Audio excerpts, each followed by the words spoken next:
Vamos continuando, meus queridos amigos e amigas, às quartas-feiras, como sempre, com o estudo do Livro dos Espíritos.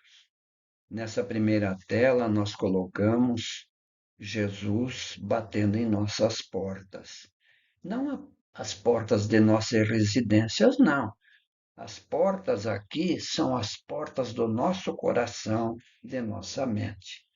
Porque Jesus quer ali entrar para deixar seus ensinamentos, o seu amor que ele tem pela humanidade toda, que ele preside.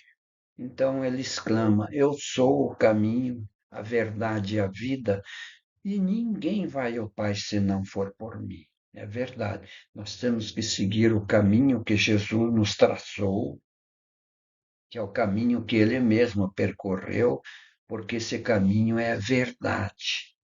Verdade que nós temos que carregar conosco, porque nós vamos ter a vida superior à vida que Jesus deseja para todos nós, vida bem vivida. Então, vamos mostrar para nós o que significa realmente Jesus batendo a nossa porta. Então, Jesus batendo na porta é uma expressão que faz referência a uma passagem bíblica encontrada no livro do Apocalipse, capítulo 3, versículo 20. Nessa passagem, Jesus diz: Eis que estou à porta e bato. Se alguém ouvir a minha voz e abrir a porta, entrarei em sua casa e cearei com ele e ele comigo. Essa frase, pessoal, simboliza o convite de Jesus para que as pessoas a recebam em suas vidas e permitam que ele faça parte de suas experiências e jornadas espirituais. Quando se fala em Jesus batendo na porta, refere-se ao convite de Jesus para que as pessoas abram seus corações e permitam que ele entre em suas vidas. É o que nós fazemos agora. Isso implica em estar disposto a ouvir a mensagem de Jesus, seguir seus ensinamentos e viver de acordo com os princípios cristãos que ele nos trouxe. Ao abrir a porta para Jesus, acredita-se que ele trará paz, amor e perdão e salvação para aqueles que o acolhem. Vamos então em frente. Pergunta 263. O espírito faz sua escolha imediatamente após a morte? Não, é claro que não. Todo espírito, por mais evoluído que seja, depois de viver aqui até 70, 80, 90 anos no plano material, ao passar para outro lado, tem que haver um período de transição para que o espírito se acostume a essa nova vida fora da matéria, fora do corpo pesado de carne. Ele está livre, ele está rejuvenescido, mas precisa de atendimento. Então, corre ainda com esses espíritos de delinquentes, de malfeitores que viveram mal no planeta Terra, quando passam para lá, o sofrimento é inenarrável, é muito grande. E eles pensam que será pela eternidade afora, porque eles não veem assim um fim para o seu sofrimento. Porque também fizeram os outros sofrer muito aqui no plano terreno. Então, para eles, isso já é um castigo. Então, pessoal, o que é que orienta o espírito na escolha das provas? A orientação é que eles podem pedir expiação, segundo a natureza das faltas que eles cometeram, e isso para fazer com que eles se adiantem mais rapidamente. Nós todos aqui, sem exceção, no plano terreno, e é claro, com algumas exceções de espíritos muito evoluídos, nós todos passamos por expiações. Expiações junto à família, junto à sociedade, ao trabalho, em toda a parte final. Alguns espíritos, eles podem impor-se até numa nova existência, uma vida de misérias e de privações para tentar assim suportá-las com coragem para vencer nas provas que pediram. Outros, eles pedem para experimentar as tentações da fortuna e do poder.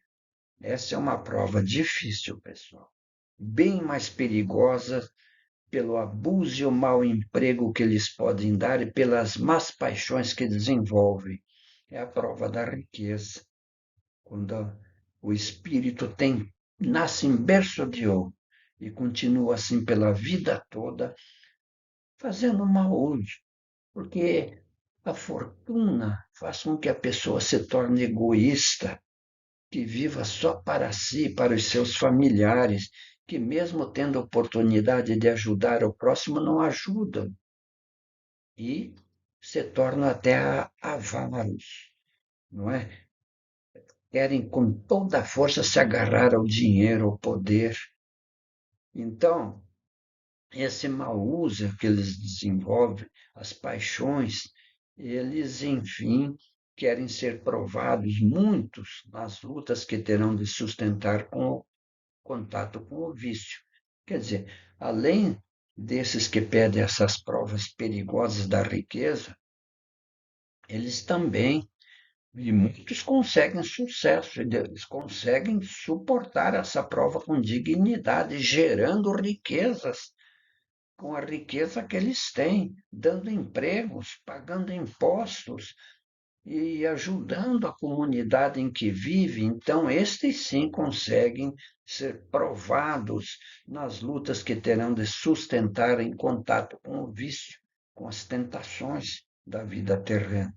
E aqui nós colocamos, então, para vocês entenderem o seguinte: muitos pensam que existe céu e inferno. Nas religiões, isso é levado a efeito e conhecimento de todos aqueles que seguem essas religiões. Para nós espíritas, o espiritismo tem uma visão totalmente diferente do tema. O céu dos anjos, dos eleitos, não existe.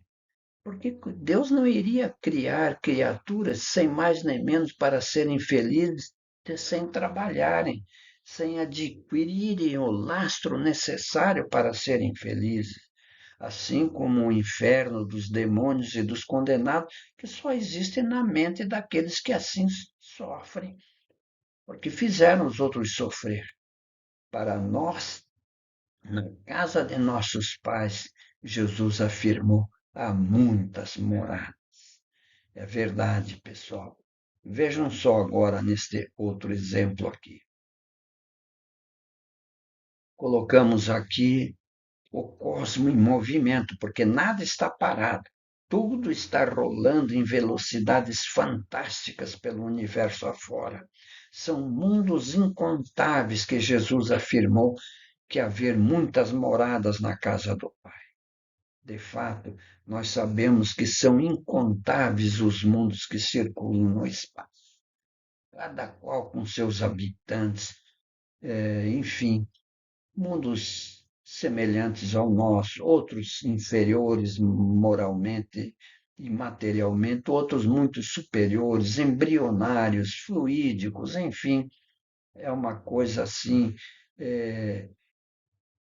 uma coisa incrível de oportunidades que se oferecem para os espíritos na criação infinita de Deus. Todos progredindo, todos evoluindo, de conformidade com os desejos e forças de cada um. Essas provas que o espírito pede e que passa por elas, tudo depende do seu grau, de sua disposição de seguir em frente e de sair bem dessas provas. Então, cedo ou tarde, esses espíritos infelizes que pedem aquilo que eles não podem realizar, cedo ou tarde eles compreenderão que a satisfação das paixões brutais tem para eles consequências deploráveis. Aqueles que vivem, como nós sabemos, não é? Pelas revistas, jornais, que vivem na criminalidade, levando a dor, o sofrimento para pessoas e famílias, eles terão que sofrer quando passar para o outro lado da vida, durante um determinado tempo que lhes parecerá eterno,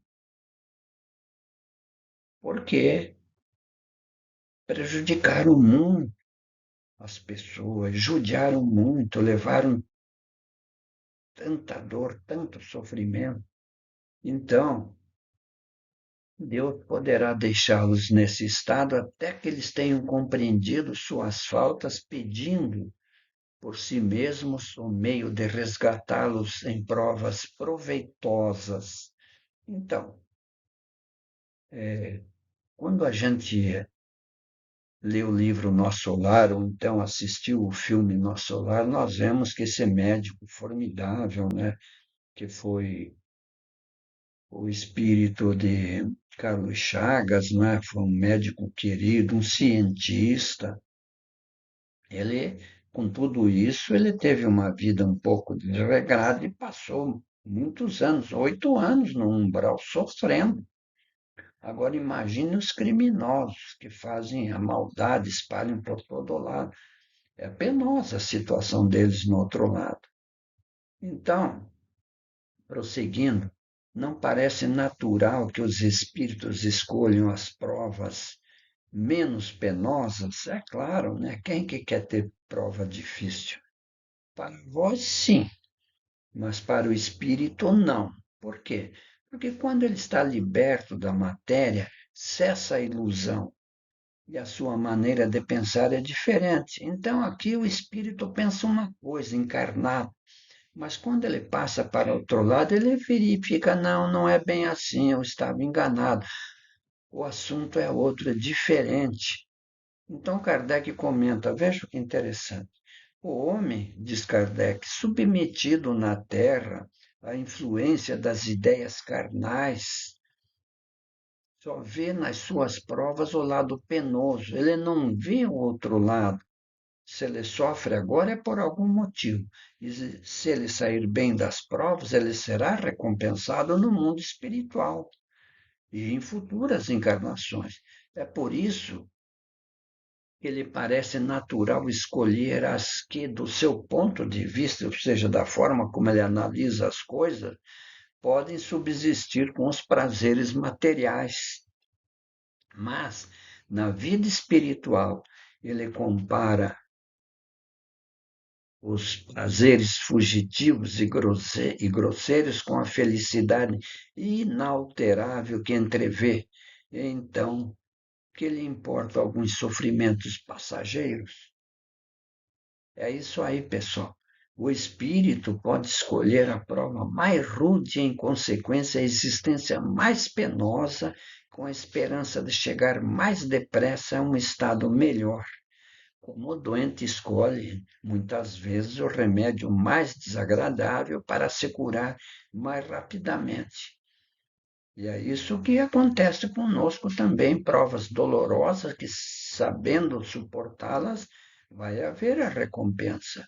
Aquele que deseja ligar o seu nome à descoberta de um país desconhecido, não escolhe um caminho coberto de flores, pois sabe os perigos que corre, não é? E aquilo que os espera para ser feliz. É isso aí. Vamos em frente.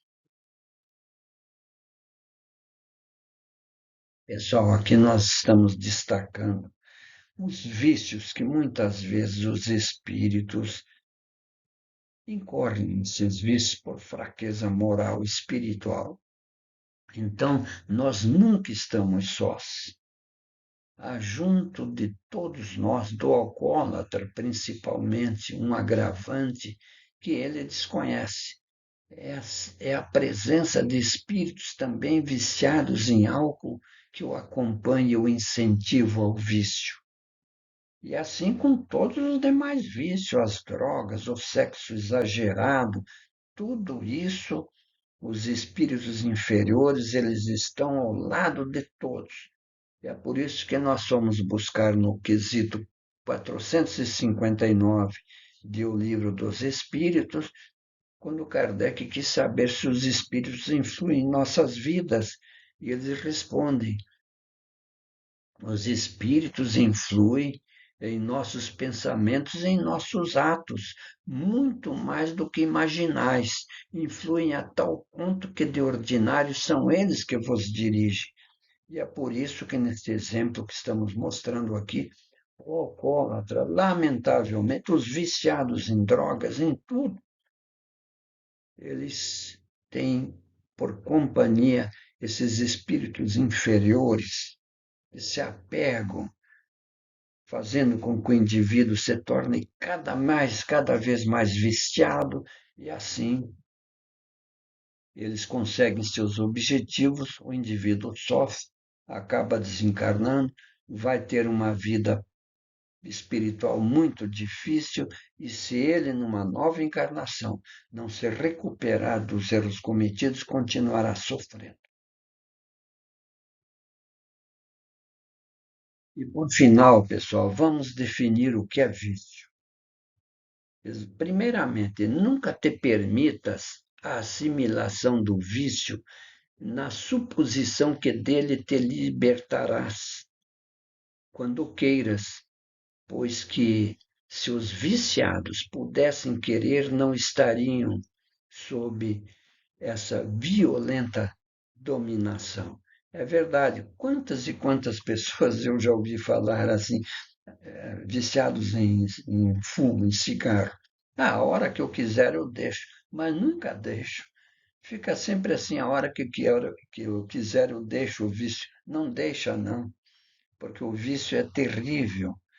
Então, o que é o vício? É tudo aquilo que escraviza o homem e que o torna refém dos seus instintos. É uma palavra latina que significa vício.